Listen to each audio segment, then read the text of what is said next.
AG ನ್ಯೂಸ್ಗೆ ಸ್ವಾಗತ. ಬಾಗಲಕೋಟೆ ಜಿಲ್ಲೆಯ ವಿಧಾನಸಭಾ ಮತಕ್ಷೇತ್ರದ ಉಪಚುನಾವಣೆಯ ನಿಮಿತ್ತವಾಗಿ ಬಾಗಲಕೋಟೆ ತಾಲೂಕಿನ ಬೇವೂರು ಗ್ರಾಮದಲ್ಲಿ ಭಾರತೀಯ ಜನತಾ ಪಕ್ಷ ಬಿಜೆಪಿ ವತಿಯಿಂದ ಪ್ರಚಾರ ಸಭೆ ನಡೆಯಿತು. ಈ ಸಂದರ್ಭದಲ್ಲಿ ಮಾಜಿ ಮುಖ್ಯಮಂತ್ರಿಗಳು ಆದ ಬಸವರಾಜ ಬೊಮ್ಮಾಯಿ ಅವರು ಭಾಗವಹಿಸಿ ಪಕ್ಷದ ಅಭ್ಯರ್ಥಿಯ ಪರವಾಗಿ ಮತಯಾಚನೆ ಮಾಡಿದರು.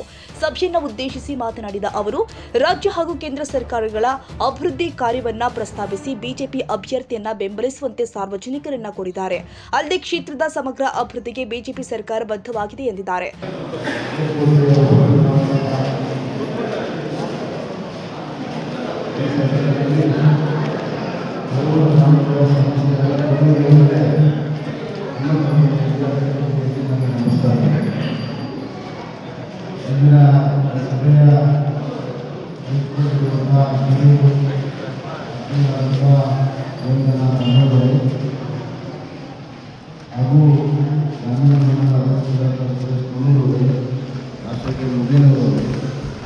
ಚನ್ನಬಸಪ್ಪ ಯತ್ನಳ್ಳಿ ಅವರೇ, ಬಸವರಾಜ್ ಸರ್ವಜ್ಞ ಮಠ ಅವರೇ, ಯಲ್ಲಪ್ಪ ಕೊಡಬಾಗಿ ಅವರೇ, ಶಂಕರಪ್ಪ ಹರಿಕಲ್ ಅವರೇ ಹಾಗೂ ನೆರೆದಿರುವಂಥ ಎಲ್ಲ ಹಿರಿಯರೇ, ಅಣ್ಣ ತಮ್ಮಂದಿರ, ಅಕ್ಕ ತಂಗಿಯರು,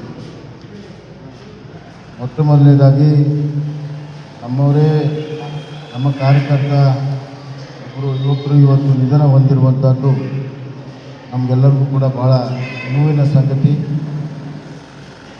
ಅವರ ಆತ್ಮಕ್ಕೆ ಶಾಂತಿಯನ್ನು ಕೋರ್ತಾ ಇದ್ದೇನೆ. ಅವರ ಕುಟುಂಬಕ್ಕೆ ದುಃಖವನ್ನು ಭರಿಸುವಂಥ ಶಕ್ತಿ ಭಗವಂತ ಕೊಡಲಿ ಅಂತ ಕೂಡ ಕೋರ್ತಾ ಇದ್ದೇನೆ.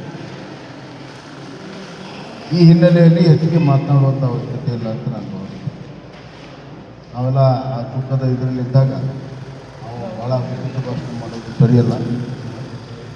ನಾನು ಇಷ್ಟೇ ಹೇಳಿ ಬಯಸ್ತೇನೆ, ಈ ಉಪಚುನಾವಣೆ ಒಂದು ಸದಾವಕಾಶವಾಗಿ ಬಂದಿದೆ. 2023ರಲ್ಲಿ ಕಾಂಗ್ರೆಸ್ನು ಸುಳ್ಳು ಹೇಳಿ, ಸುಳ್ಳು ಆಶ್ವಾಸನೆಯನ್ನು ಕೊಟ್ಟು ಜನರ ಭಾವನೆಗಳನ್ನು ದುರುಪಯೋಗ ಮಾಡಿಕೊಂಡು ಅಧಿಕಾರಕ್ಕೆ ಬಂದು, ಆದರೆ ಈಗ 3 ವರ್ಷದಲ್ಲಿ ನಾವೆಲ್ಲ ನೋಡ್ತೀರಿ, ನಿಮ್ಮೂರಲ್ಲಿ ಅಥವಾ ಬಾಗಲಕೋಟೆಯ ಗ್ರಾಮೀಣ ಪ್ರದೇಶದಲ್ಲಿ ಯಾವುದೇ ರೀತಿಯ ಅಭಿವೃದ್ಧಿ ಕಾರ್ಯ ಆಗಿಲ್ಲ. ಎಷ್ಟರ ಮಟ್ಟಿಗೆ ಅಂತಂದರೆ, ಮುಖ್ಯಮಂತ್ರಿಗಳು ಸಿದ್ದರಾಮಯ್ಯ ಅವರು ನಂಬಿಕೊಂಡಿರುವಂಥ ಅಹಿಂದ ಜನರೇ ಈಗ ಕಾಂಗ್ರೆಸ್ಸಿಗೆ ತಿರುಗಿ ಬಿಟ್ಟಿದ್ದಾರೆ, ಭ್ರಮ ನಿರಸನಗೊಂಡಿದ್ದಾರೆ. ಅವರ ಅಭಿವೃದ್ಧಿನೂ ಕೂಡ ಆಗಿಲ್ಲ, ಅವರ ಏಳಿಗೆಗೂ ಕೂಡ ಆಗಿಲ್ಲ. SC/ST ಜನಾಂಗಕ್ಕೆ ನಮ್ಮ ಕಾಲದಲ್ಲಿ ಗಂಗಾ ಕಲ್ಯಾಣ ಯೋಜನೆಯನ್ನು ನಿರಂತರವಾಗಿ ಮಾಡ್ಕೊಂಡು ಬರ್ತಾ ಇದ್ವಿ, ಅದು ಸಂಪೂರ್ಣವಾಗಿ ನಿಂತೋಗಿದೆ. ಪ್ರವಾಹ ಬಂದಾಗ ಬಡವರಿಗೆ 5 ಲಕ್ಷ ರೂಪಾಯಿ ಮನೆಯನ್ನು ಕಟ್ಟಿಕೊಡ್ತಾ ಇದ್ವಿ, ಅದು ನಿಂತೋಗಿದೆ. ಅದೇ ರೀತಿ ಹಿಂದುಳಿದ ವರ್ಗದವ್ರಿಗೆ ಹಾಸ್ಟೆಲ್ ಕೂಡ ಸಿಗದಿರೋಂಥ ಪರಿಸ್ಥಿತಿಯಲ್ಲಿ ಬಂದಿದೆ. ಅವರ ಮಕ್ಕಳಿಗೆ ವಿದ್ಯಾಭ್ಯಾಸಕ್ಕೆ ನಮ್ಮ ಕಾಲದಲ್ಲಿ ವಿದ್ಯಾರ್ಥಿ ವೇತನ ಕೊಡ್ತಾ ಇದ್ವಿ ಹಿಂದುಳಿದ ವರ್ಗದವ್ರಿಗೆ, ಅದು ಕೂಡ ನಿಂತು ಹೋಗಿದೆ. ಊರಿನ ಅಭಿವೃದ್ಧಿ ಆಗ್ತಾ ಇಲ್ಲ. ಎರಡನೇದಾಗಿ ಈ ಭಾಗದ ಕೂಡಲ ಸಂಗಮಕ್ಕೆ ತಾವೆಲ್ಲ ಹತ್ತಿರ ಇರೋರು, ಅಪರ ಕೃಷ್ಣ ಮೊದಲನೇ ಯೋಜನೆಯಲ್ಲಿ ಕೂಡಲ ಸಂಗಮ ಮುಳುಗಿದೆ. ಈಗ 2ನೇ ಹಂತದಲ್ಲಿ ಭಾಳಷ್ಟು ಜಮೀನುಗಳು ಮುಳುಗುವಂಥ ಒಂದು ಸನ್ನಿವೇಶ ಇದೆ. ಅದಕ್ಕೆ ಪರಿಹಾರ ಕೊಡಬೇಕು ಅಂತ ಹೇಳಿ ಹಲವಾರು ವರ್ಷದಿಂದ ಪ್ರಯತ್ನ ಮಾಡ್ತಾಯಿದ್ರು. ನಾನು ಮುಖ್ಯಮಂತ್ರಿ ಆದಮೇಲೆ ಅದಕ್ಕೆ 4,000 ಕೋಟಿ ರೂಪಾಯಿಯನ್ನು ಇಟ್ಟು ಪರಿಹಾರ ಕೊಡೋಕ್ಕೆ ಪ್ರಾರಂಭ ಮಾಡಿದ್ರು. ಅದಕ್ಕೆ ಕಾಂಗ್ರೆಸ್ನವರು ಅಡ್ಡಿಪಡಿಸಿದ್ರು. ಈಗ ಕಾಂಗ್ರೆಸ್ನವರು ಮೊನ್ನೆ ಚುನಾವಣೆ ಬಂದಿದೆ ಅಂತೇಳಿ ಒಂದು ಊರಿನ ಪರಿಹಾರ ಕೊಟ್ಟರು. ಇಲ್ಲಿ 1,30,000 ಕೋಟಿ ರೂಪಾಯಿ ಪರಿಹಾರ ಕೊಡಬೇಕು.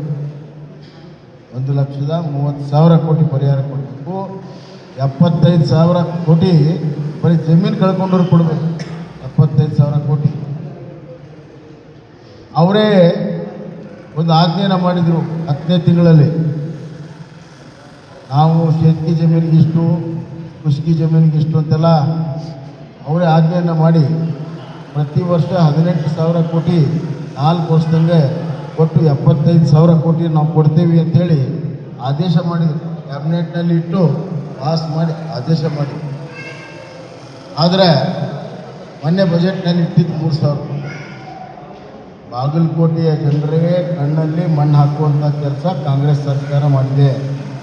ಇಲ್ಲಿ ಬಂದು ಮುಖ್ಯಮಂತ್ರಿಗಳು ಆ 3,000 ಕೋಟಿ ಖರ್ಚು ಮಾಡಿ ಆಮೇಲೆ ಕೊಡ್ತೀವಿ ಅಂತ ಅಲ್ಲಿ ಆಜ್ಞೆ ಮಾಡ್ತಾರೆ. 18,000 ಕೋಟಿ ಬೇಕು ಅಂತ ಕೊಡೋದು 3,000 ಕೋಟಿ.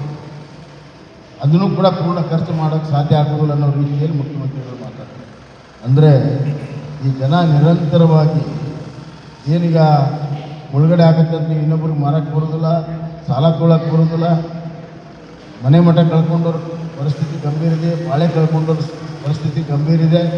ಇದರ ಅರಿವೇ ಕಾಂಗ್ರೆಸ್ ಸರ್ಕಾರಕ್ಕೆ ಈ ಭಾಗದ ಜನರ, ರೈತರ, ಸಾಮಾನ್ಯ ಜನರ, ಹಿಂದುಳಿದ ವರ್ಗ, SC/ST ಜನಕ್ಕೆ ಮೋಸವನ್ನು ಕಾಂಗ್ರೆಸ್ ಸರ್ಕಾರ ಮಾಡ್ಕೊಂಡು ಬಂದಿದೆ.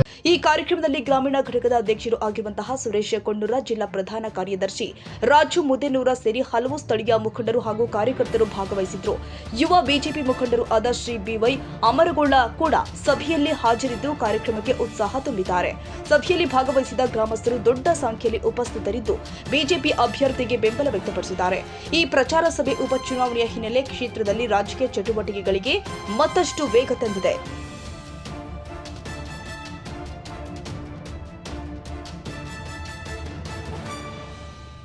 ಕನ್ನಡಿಗರ ಮೆಚ್ಚಿನ ನಿಮ್ಮ AJ 24/7 ನ್ಯೂಸ್ ಕನ್ನಡ ವಾಹಿನಿ ಇದೀಗ ಟಿವಿಯಲ್ಲಿ ಲಭ್ಯ. ವೇಳೆ ನೋಟಿಸ್ ಕೊಟ್ಟಿದ್ರೆ ವಾಪಸ್ ತಗೋತೀವಿ. ಇವತ್ತು ವಕ್ಫ್ ಪ್ರಾಪರ್ಟಿ ಅಂತೇಳಿ ಬರ್ತದೆ ಅಂತ ಹೇಳಿದ್ರೆ ರೈತರು ಬೀದಿಗೆ ಬದಲು ಏನು ಮಾಡಬೇಕಾಗುತ್ತೆ? ಯಾರು ವೋಟ್ ಹಾಕಿಲ್ಲ ಅಂದ್ರೆ ಗ್ಯಾರಂಟಿನೆಲ್ಲ ಸ್ಟಾಪ್ ಮಾಡ್ಬಿಡ್ತೀವಿ.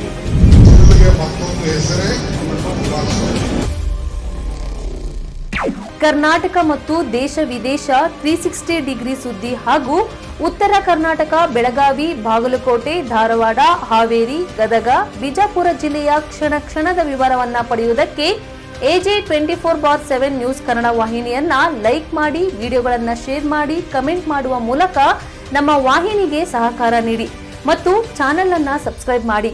ಧನ್ಯವಾದಗಳು.